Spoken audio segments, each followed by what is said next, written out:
Hello everybody, welcome to OCHD and welcome to another Jumputi Heroes video, the last video in our little series on the 3.5 anniversary. Today we're going to be talking about what I would like to see from the roadmap to the 4th anniversary. If you haven't been around for long, you might not know this. They only really started doing it within the last year or so. During big events, more specifically, I guess the anniversaries, they like to give us a little bit more information of what's to come. They gave us like a big roadmap during the 3rd anniversary, leading us all the way up to the 3.5 anniversary, so we'd know at least roughly what to expect. They didn't go into full detail because obviously if they tell you every single little thing, then there's no surprises. So there was still a couple of little bits on there that they didn't give us explicit details on. But for the most part, you know, if a series was going to have an event, it would show up on there. And there is no guarantee that they'll continue to do this, but I'm hoping that they will. And I'm hoping that we're going to see the roadmap from the 3.5 anniversary to the 4th anniversary during the live stream for the 3.5 anniversary. So, for the 3.5 anniversary, something that won't appear on this roadmap, but I do think is pretty likely to happen. Typically speaking, they like to follow up big events with another big event.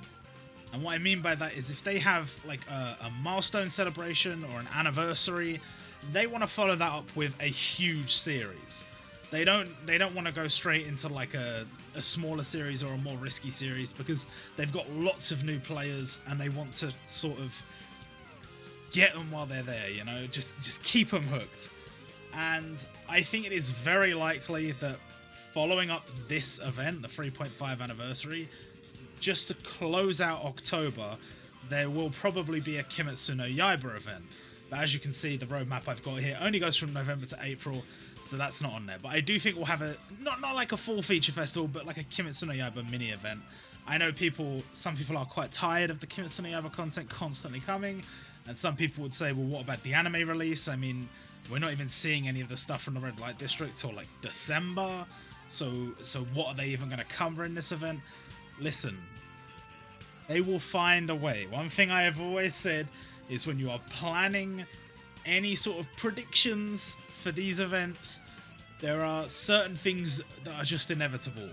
Either a Naruto or a Kimetsu no Yaiba representative will show up without fail. And I genuinely think that we are going to get another Kimetsu no Yaiba mini event. Maybe not, maybe it's another big series, but it'll be something huge. It won't be like a smaller series.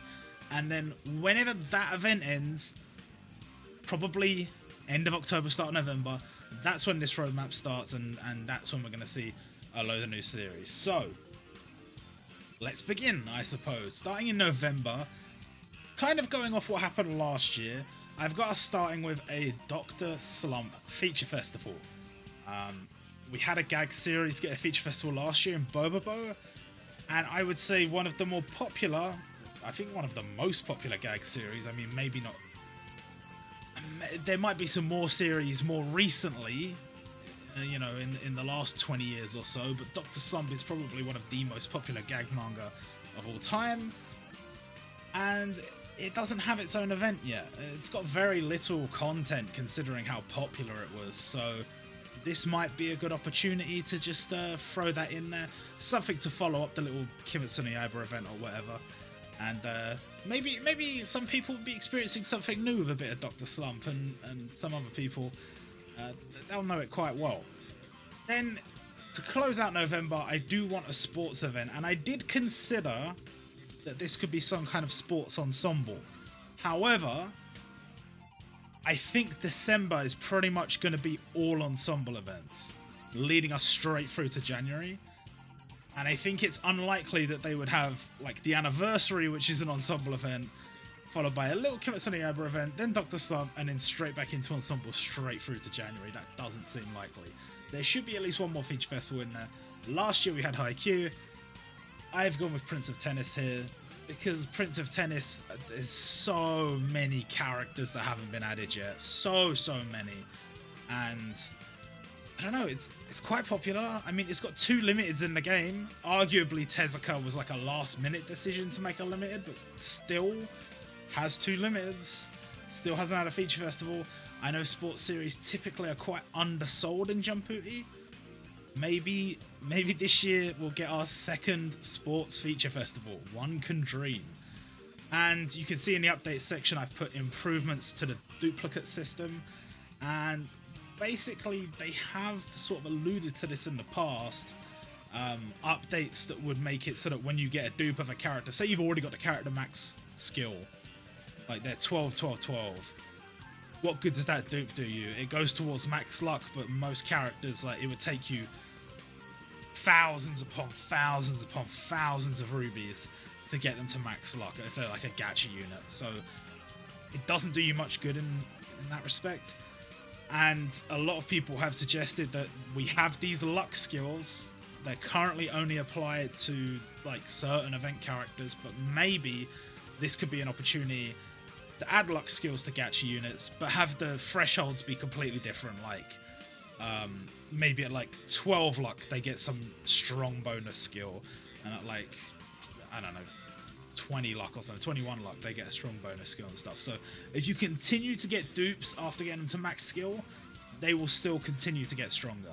I think that'd be really cool, especially for like some of the earlier units, because you'll have so many dupes of them at this point that it's like, it's ridiculous. Like, you can have them up to 30, 40 luck, but I mean, they stopped getting better ages ago. If anything, they've been getting worse because all the other units are getting better when they're getting released.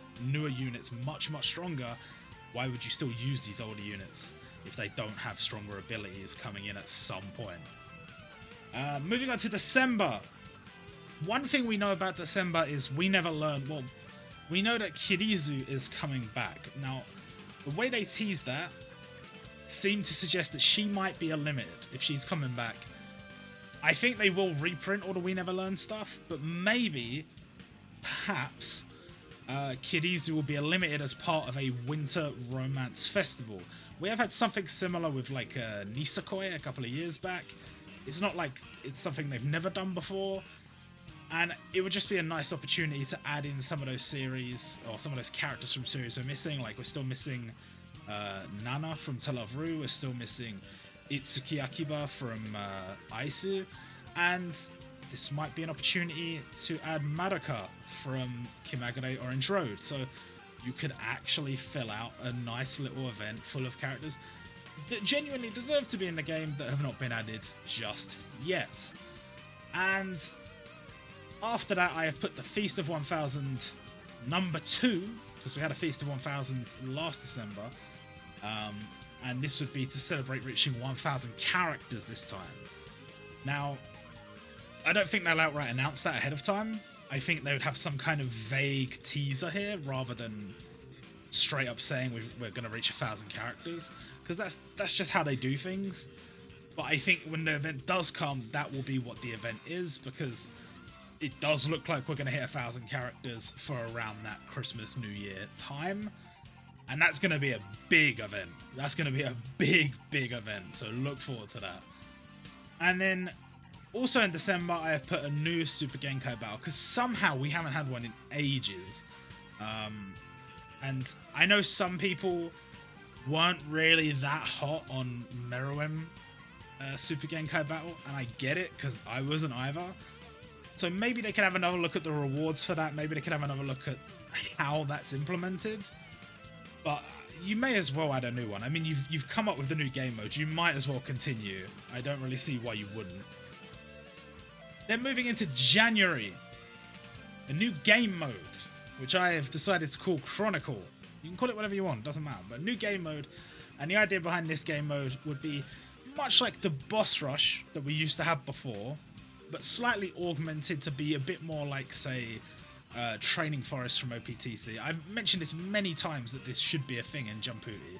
When you consider how many characters there are from certain series, it just seems like a no-brainer. So we're going to finish, like, say, the Feast of 1000 number 2, maybe, like, after the first week of January.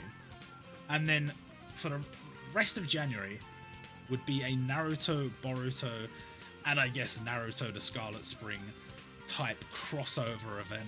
Potentially the crossover units could be Naruto and Sarada, and then Sasuke and Boruto, because that actually does make sense in the story.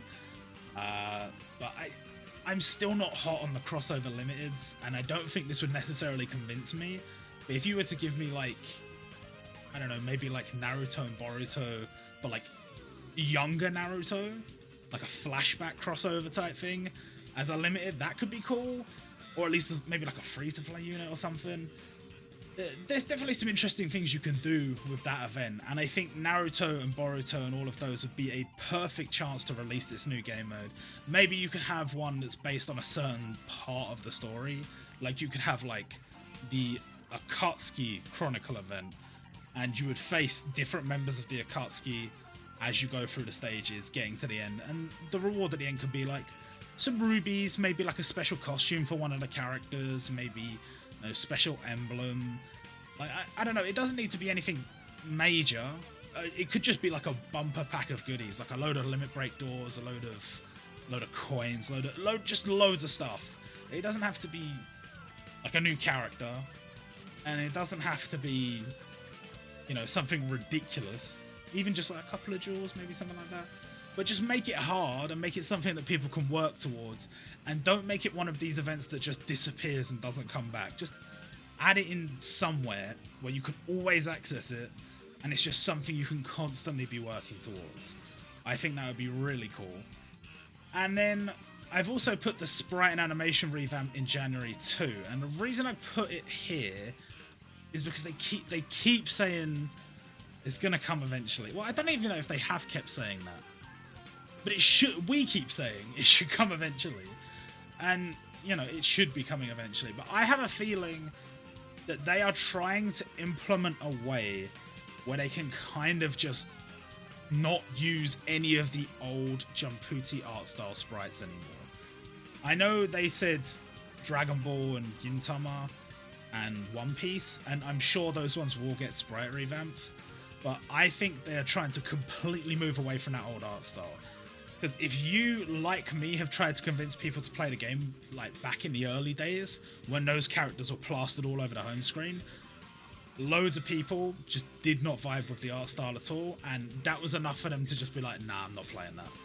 So these newer sprites, they look sick, and I really think it would be a good opportunity if they have been working on this. Bear in mind, this is pure speculation, but I think they have been working on it.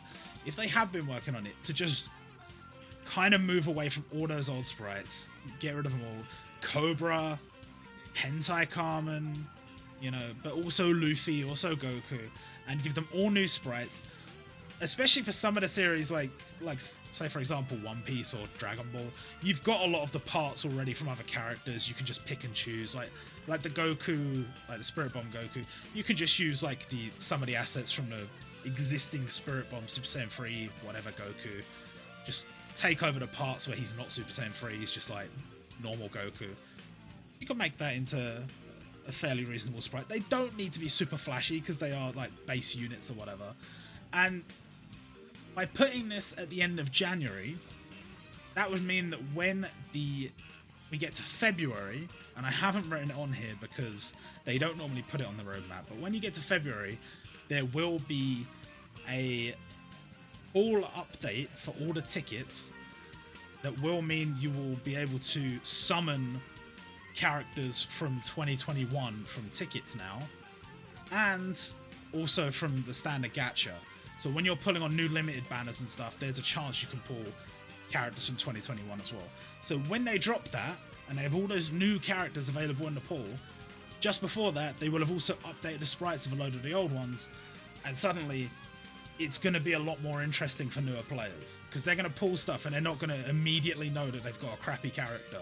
They're not going to pull, like, I don't know, well, Hentai Carmen, not a crappy character, I mean, he's got a good support, but it's like, they're not going to pull him and be like, Christ, that sprite looks awful.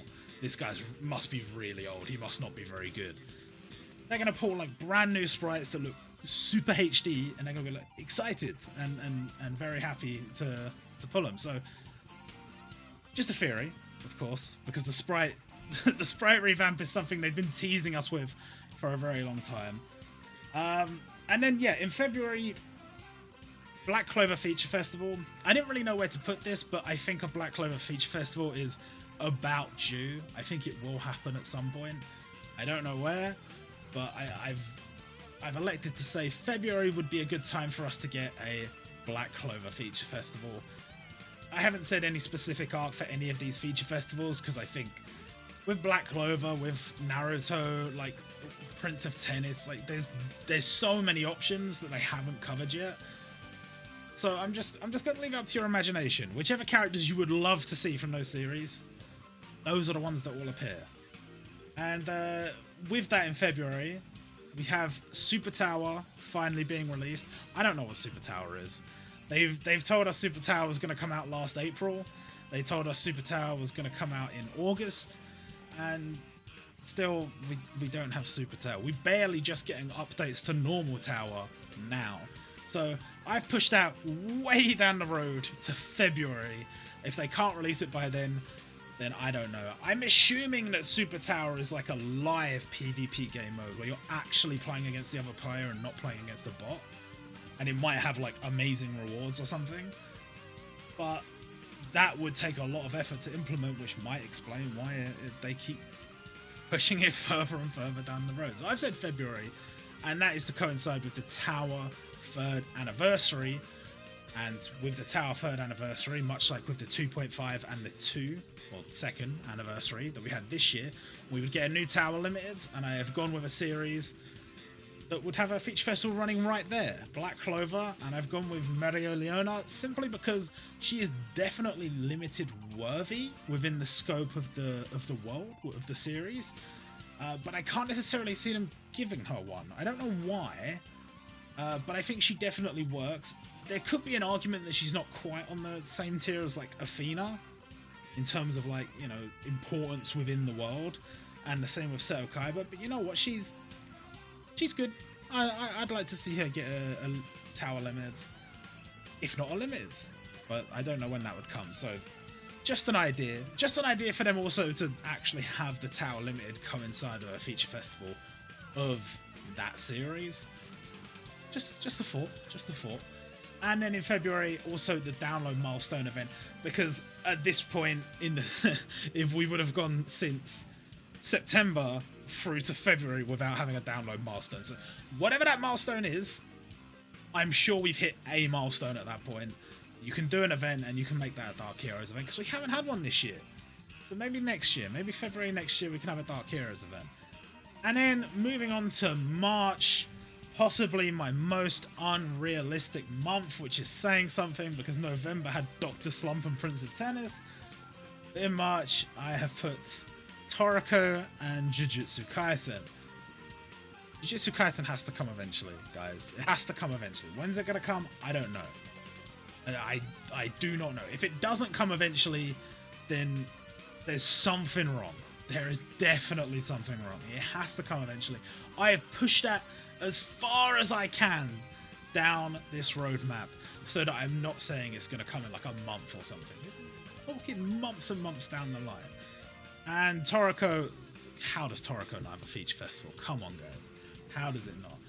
And I put Toriko early March so that you can have Jujutsu Kaisen like the later half of March, just before the anniversary, because I think that would be a great way to lead into the anniversary to get people hyped up. You'd have even more people coming in to play the game for Jujutsu Kaisen, and then the 4th anniversary dropping in April. I would say perhaps they could put Jujutsu Kaisen after the anniversary. Like, I think a really sick thing to do, the way they had that mini Kimetsu no Yaiba event, to do that with Jujutsu Kaisen 0, to introduce people to the series, to introduce the series to the game, after a major event like the anniversary, and then down the road have a feature festival for the Jujutsu Kaisen proper. That would be really cool. Don't know if they'll do it. And yeah, I put in March more new series to be added. That's Jujutsu Kaisen there, but maybe they could do, I don't think they do an ensemble just before the anniversary, but you never know. And I have also put in April, not just the 4th anniversary, but also new mechanic, Awakening. And I think we do need an Awakening mechanic in this game. You know, pretty much every gacha game has it. And what I mean is, like, something you're actually grinding for in order to power up that character in a different way to the standard evolution or feeding books or whatever. You know, they have, for example, Easy A in Dokkan. You get like a new artwork for the character, you can get like new skills for the character and stuff, like just powering up the character in general. I think that would be really cool. You can implement that, say for example, I don't know, like pick a character that's Kakashi.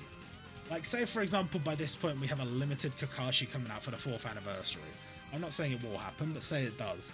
And you get the option to awaken that Kakashi with the medals, but it would also allow you to awaken old Kakashis as well. That would be dope, and that would give us an opportunity to make like the old free-to-play Kakashi like half decent. And we've got like a couple of gacha ones now, make them pretty good as well. Like just give them a little something. Not all of them mean a lot, just a little something. It's just a thought. If you don't know about Easy A's on Dokkan, I'm sure you can look that up on like Google or something. I think some people would strongly disagree with this because it is quite a grindy aspect to the game. But I do think we kind of need that as like an end game thing to like power up your characters in order to face harder content. Like if they're going to introduce harder content, like more of the Super Genkai battles, or like I mentioned, a new game mode that's like more of a story that you have to play against multiple bosses and it gets harder and harder. Like if you're going to have more content like that, you're going to need more ways to power up old characters. And I think that would be a cool way to do it. But anyway, that's my roadmap to the 4th anniversary. If you guys want to make your own, I'm going to post it on Twitter, so link in the description to that. So if you want to make your own, do that. Send them in the replies on Twitter, and I'd be interested to see what other people want to see coming up in the next half a year or so.